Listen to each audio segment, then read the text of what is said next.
Good evening y bienvenidos to Chicago Tonight, Latino Voices. I'm Alex Hernandez of Noticias Univision Chicago, which airs every weekday morning at 5 and 6. On the show tonight, we barely have any funding for summer programs or anything over here. fiery exchanges at a community meeting as residents sound off on a plan to move migrants into a former school. Plus, how people across the city are working on the ground to assist migrants as more arrive. How construction on the Kennedy spurred advocates in the 35th ward to speed unhoused residents into housing. Mariachi Herencia de Mexico honors moms with music on Mother's Day. To be able to do what I love and what I'm passionate about, and that's doggy daycare. And how a small business in Humboldt Park dug up outside funding to get through rough times. All that coming up. But our first story tonight, the heated debate over turning a former high school into a shelter for migrants. That's right after this. Chicago Tonight, Latino Voices, is made possible in part by the support of these donors.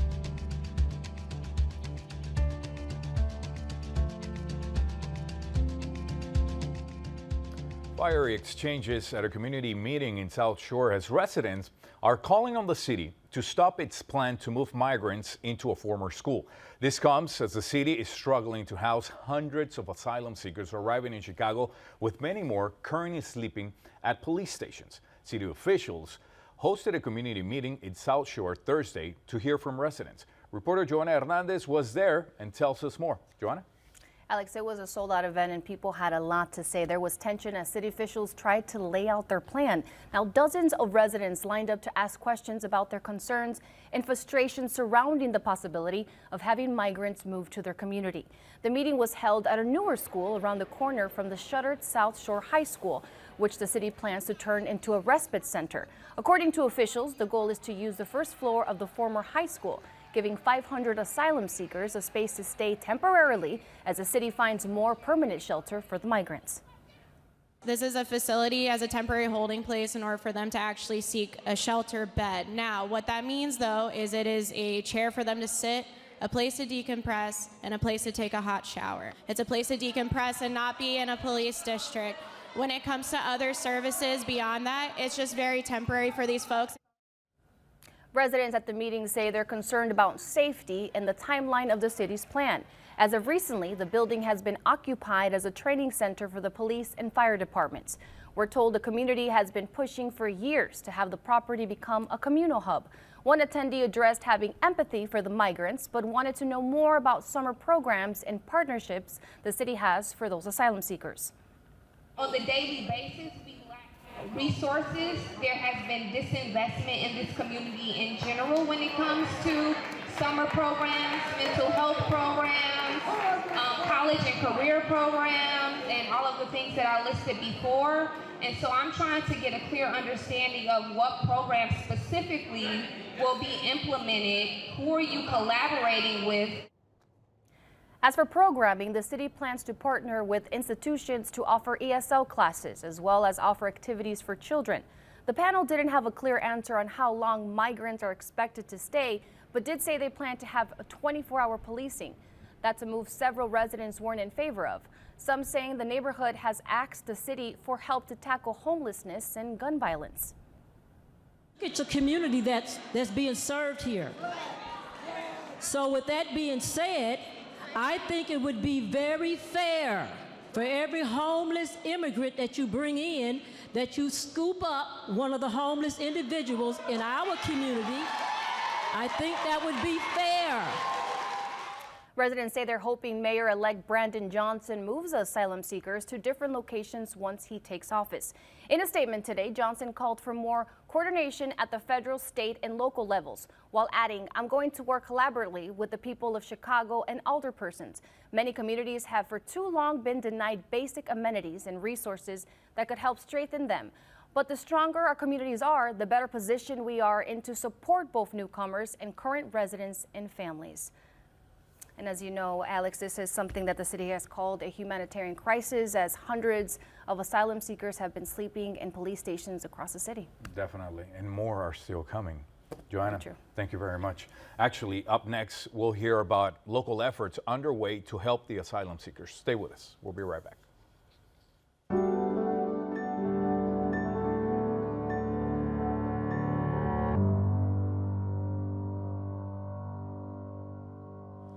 Volunteers and community organizations are stepping in as the city sees a recent increase in migrants being sent to Chicago, as you just heard. More than 8,000 migrants have arrived since last summer. And now, citywide efforts are reaching a tipping point as resources dwindle. Joining us now with more are Luisette Caral, who runs a free store for migrants in Rogers Park on the north side, Erika Villegas, a volunteer in Garfield Ridge on the southwest side, and Dr. Brittany James, medical director of the Inner City Muslim Action Network, also Alderman Byron Sicho Lopez of the 25th Ward. We also invited the city to join us today for this conversation, but they declined. We'll get started. Thank you all for joining me today. Luisette, I want to start with you. We know you run a free store for migrants and have been helping them. How have things been lately at the store? We are very, very busy. We run very quickly to our goods, what we have. It is, and it's a daily busy time. We have sometimes 100 people on one day, and these are all new arrivals. What's a major necessity for the migrants? They come in and have nothing because when they cross the border, they have to leave everything behind, like bags, clothes, everything. Right. Some even their glasses, some even their hearing aid, they have to leave behind. So when they arrive, they have only the clothes on their back. So we give them a good 2-3 change to get started. Right. We are an emergency new arrivals free store. Erika, I know you have been also helping migrants staying at police districts around the city until they find a more permanent, a temporary shelter. What are you seeing there? We are seeing a crisis that the city has.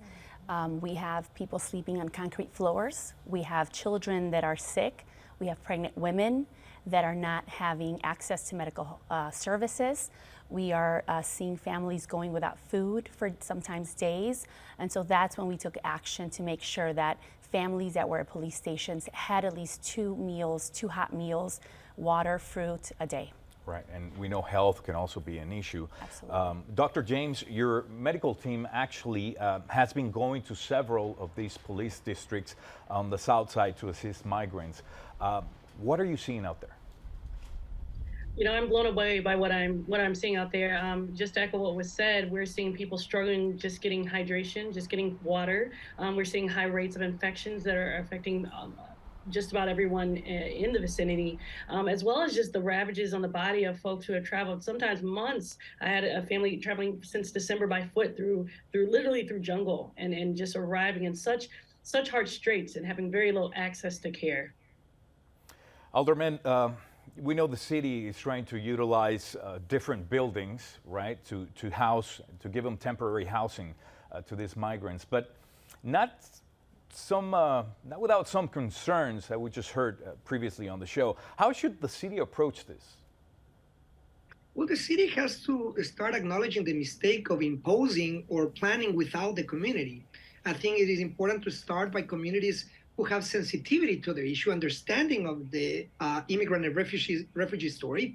We have 14 colleagues in the Latino caucus who are ready to help, and that we need to make sure that we have the infrastructure, bilingual services. I think the doctor mentioned. We have migrants and refugees that come in with trauma and deep trauma and other stories, but we also have residents right now who are dealing with a lot of issues. So every community has to, be included from the beginning to these conversations, and that is a mistake the city continues to make. And we're working already with Mayor-elect Brandon Johnson to correct that and start planning with our local communities so that we can better assess and address the issues that are affecting the diverse communities that we represent. Right. Luisette, you're trying to be part of the solution to this problem, actually. So how will you be able to continue to help migrants given their resources are limited? Yeah, we have been doing it as a miracle from the beginning when the first buses came from Texas. Our church, we're Park Community Church in Chicago. We have a little Spanish congregation, and since we have a Spanish congregation, we felt like, hey, we are the ones that should do this. So we speak Spanish. So we have been asking neighbor friends and for donations. We have never received any grant, any city help, anything. So it's just community help. But our community in Rogers Park is amazing. Right. We have people from all walks of life coming in, working next to each other, women, men, young, older, all kind of churches, no churches at all political sides. Right. So good. Erika, you're also part of the solution, trying to help the migrants. You've spoken with them. What do you think would be important for people to know about the situation? That the people sitting in police stations are people. They're human. They've had sometimes years of trauma and months of challenges to get to this country. And we are a country of opportunity. We are a country that welcomes immigrants, as many of our ancestors were. And so what can we do as a city, as community members, to make sure that some of the basic needs are met until they can have better housing? Definitely. Dr. James, going back with you, you mentioned how you're seeing inequities in real time. What do you mean by that? I mean by that just what was said. Folks are really being treated as if they aren't human. And there are certain people who are granted the privilege of being viewed as a human and all the rights thereof. And so, you know, the speed of the response from even the federal government really is not reaffirming the humanity of the folks we're dealing with. Alderman, where do we go from here? What do we do now? Well, I think it is important that we join efforts. I think the federal government needs to act quickly. There's $800 million that the federal government already allocated, but yet has not been disbursed. It has not been distributed. Funds have not been even discussed how we are going to allocate it among sanctuary cities. So federal government definitely needs to expedite, or federal local authorities must do their job, which is, like the doctor mentioned again, we cannot dehumanize thousands of people and the more that come. The state and the local officials also must step up. I'm glad to see, for instance, the president of Cook County, President Perwinkle, who went to the state to ask for more funding for Cook County Health. So I think that there is now the responsibility to act in a humanitarian crisis as such and stop playing with people's lives and dehumanizing. There's also international policy that is hurting people in the countries of origin. We need to stop these also commercial embargoes that are really hurting a lot of countries. I think every country must address their local issues democratically, and we all have to work together, not only locally, nationally, but also there's also international policy that federal authorities must be coordinating to stop such a huge humanitarian crisis. 40,000 people at the border. This is going to get worse when Title 42 is lifted. And we need to address this, again, systemically, locally.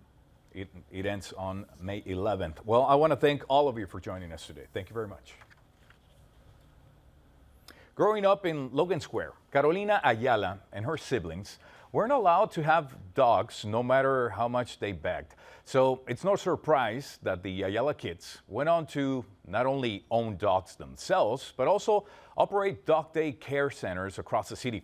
Like many small businesses, the pandemic took a bite out of Ayala's dog daycare, Furry Paws. But Ayala says she didn't roll over. Instead, she nosed around for outside funding options to help her stay in business. Producer Erika Gunderson has the tale.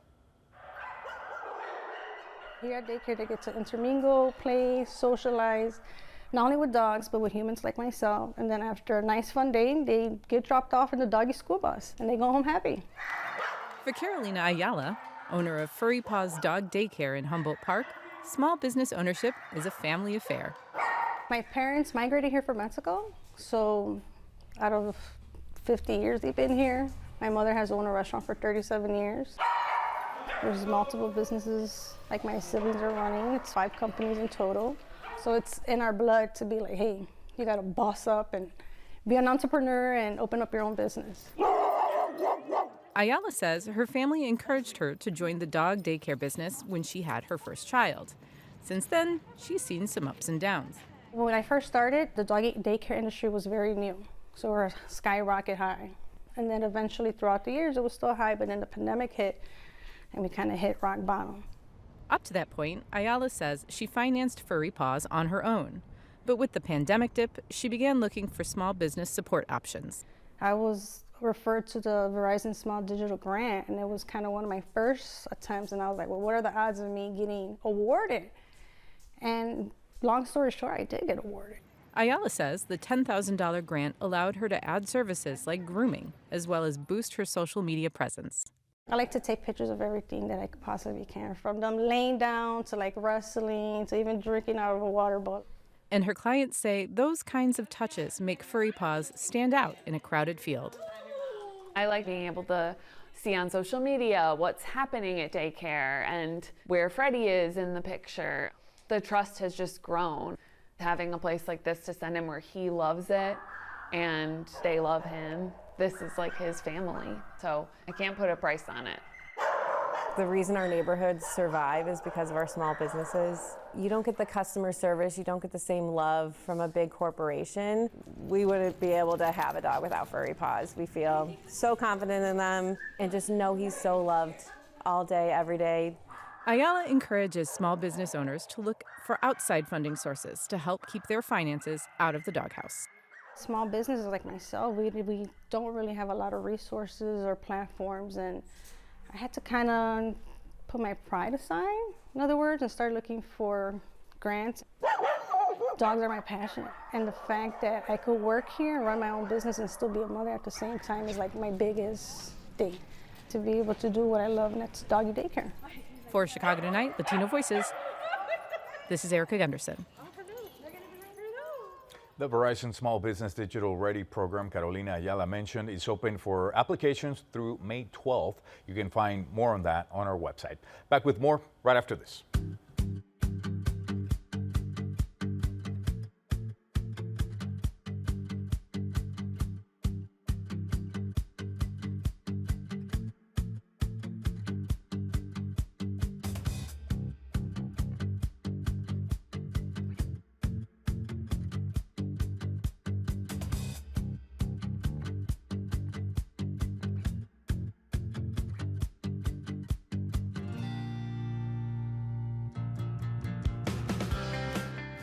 The Kennedy Expressway construction project that kicked off earlier this year, as you know, had an unexpected effect on some of the unhoused residents in the 35th Ward.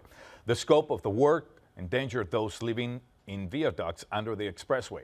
But with just a few weeks' notice, community organizations and leaders say they were able to move the majority of those residents into temporary housing and get them on track to permanent housing. Joining us now to talk about how that happened are 35th Ward Alderman Carlos Ramirez Rosa and Alice Simmons, street outreach organizer for the Chicago Coalition for the Homeless. I want to welcome, gentlemen. Thank you for joining us today. I'm going to start with you, Alderman. Thank you for being here. The encampments under the Kennedy Expressway were in place for a long time. Do you have any idea of how many people were actually there before the construction was announced? Well, the main encampment at Belmont and Kedzie has been in existence for 15 plus years. But throughout that time, the population has fluctuated. People have moved in. In some instances, they've been connected with housing. In some instances, they have reconnected with family. So at sometimes there's been as many as 15, 16 people. Sometimes there's been 4 or 5 people living there. Initially, when IDOT came, the Illinois Department of Transportation came and approached my office, they said the encampment will not be impacted. And we know that sweeping encampments, kicking people while they're down, that's not the solution to homelessness. Meeting people where they're at, building relationships with them, and finding them the resources they need to get into housing, that is the solution to homelessness. And so initially when IDOT told us that the encampment was not going to be impacted, we said, all right, well, we're going to continue to build relationships. We're going to continue to connect people with resources. But it was last month that IDOT came and told us, actually, everyone's got to move. And that's when we started calling on the state of Illinois and others to help us find housing as soon as possible. That's where, Ali, you also get involved. Actually, you were among the organizations notified by IDOT, right, that this was happening. Can you tell us a little bit about that process, how that began? Yes, so IDOT reached out to us via email and wanted to have a large meeting with us and other individuals, DFSS, and they were informing us about the construction work that's ready to take place, and they wanted us to do outreach to individuals living in the construction zone and notify them of the construction and the fact that they was going to have to, move from that area. And so CCH, along with DFSS and other individuals, we kind of like advocated. We pushed back, saying that it wasn't sufficient enough time for us to go out and engage with these individuals, find other places for them to go.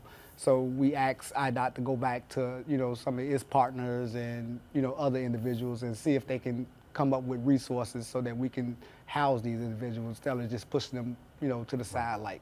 Right, and it's not just them, Alderman. People were also living at Fireman's Park at Milwaukee and Diversey, and that side also was cleared of tents now. What happened to those people? So what we have done is we've consistently sought to build relationships, meet people where they're at, and then figure out what's needed to get people into housing. In some instances, they need help getting their social security card. In other instances, they need help getting their state ID.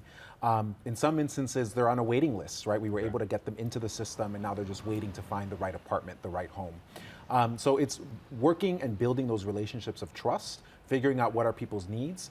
And that's what we were able to do at Fireman's Park, which is at the corner of Diversey and Kimball. We started working with residents there. Unfortunately, a sweep had been planned by some officials in the city of Chicago. Our community rallied, we stopped that, and we did the alternative, which is the best practice. We worked with the people that were there, and we helped connect them to the resources to get them into housing. So not everybody has found permanent housing yet of those people. That's what we're saying. Well, in some instances, when people learn that there's going to be a sweep, they just get up and leave, which is not what we want. We want people to stay where they're at so we can meet them, so we can talk to them, so we can build that relationship, and exactly as you said, help them. But in some instances, people, when they do hear that the city's coming out, they think, oh my gosh, there's going to be a sweep. Let me just move. Let me get out of here. In other instances, people move. They move to another state, or in some instances, they just disappear. We don't know where they went. Right. But we do know that the majority of people that we made contact with as a result of this need to relocate people, to keep people safe from the construction that's happening at the Kennedy, we know that a majority were connected into shelter and are on path to get housed. Ali, how much of this process can be duplicated, right, in other parts of the city? What is necessary to make that happen? Well, all of it could be duplicated if there's just, the process of making the resources available and applying it where it's actually needed. Bring Chicago Home. It's a campaign that's, been out for years now. We've been pushing, several administrations trying to get it into place, and that right there alone, it seeks to create, a dedicated stream of money by which, we can address homelessness. So that right there in itself will allow us to do a lot in terms of connecting folks to housing and other resources that they need to stay housed. Right. It seems like we've had an issue like this for a very long time. What would happen, Alderman, if people start moving back when the construction is done on those sections? Well, the hope would be that the people that were living there, that they are now in shelter, and some of them are staying in hotels, and over the next month or two, they're going to get paired with an apartment. Once they move into that apartment, they're also going to get support from the city of Chicago, caseworker that's going to work with them. So the hope would be that they won't need to move back to living under a bridge. No one wants to live under a bridge. Be more people. And that is why we need more resources. I agree with Ali 150%. We need to pass the Bring Chicago Home proposal, which would raise the real estate transfer tax. The limited success that we'd have here, and I say limited because this should be the bare minimum of how government works, right? We should just come to expect this. But what we were able to accomplish here was because we got $500,000 from the state. And we need more, unfortunately. And that's why we need more resources. Our time is done here. We would need more time as well to keep talking about this, but I want to thank you, gentlemen. Thank you to Alderman Carlos Ramirez Rocha and Ali Simmons for joining us today. Thank you. Each Mother's Day, Marco Villela of Mariachi Herencia de Mexico says he honors his mother with a morning serenade. But if you're not up for that challenge, you can let Marco and the rest of the band do the serenading instead at the May 14th concert in Pilsen. Mariachi Herencia de Mexico would be performing at Thalia on May 14th, Mother's Day, in celebration of all mothers around the country, especially our mothers who live with us in the Chicagoland area. Last year, we had a Mother's Day concert as well, so I think we're kind of just turning it into like a yearly tradition in the band where we just celebrate our mothers. You will expect to hear a lot of the wide variety of Mexican repertoire, as well as some that cater to appreciating our mothers. And as a matter of fact, this Mother's Day concert, we'll be hearing a lot of new music that we've been kind of crafting in the background for the past almost half a year. You can find a link actually to information about tickets for the Mother's Day concert on our website. Well, unfortunately, that's going to be our show for tonight. That's all the time we have, but be sure to check our website, WTTW.com/news, for the very latest from WTTW News. And if you're watching us on Friday night, know that you can also catch Latino Voices and Black Voices on Saturdays beginning at 6 p.m. Don't forget also to tune in to Noticias Univision Chicago every weekday morning. I'll be waiting for you. And now for all of us here at Chicago Tonight, Latino Voices, I'm Alex Hernandez. Muy buenas noches.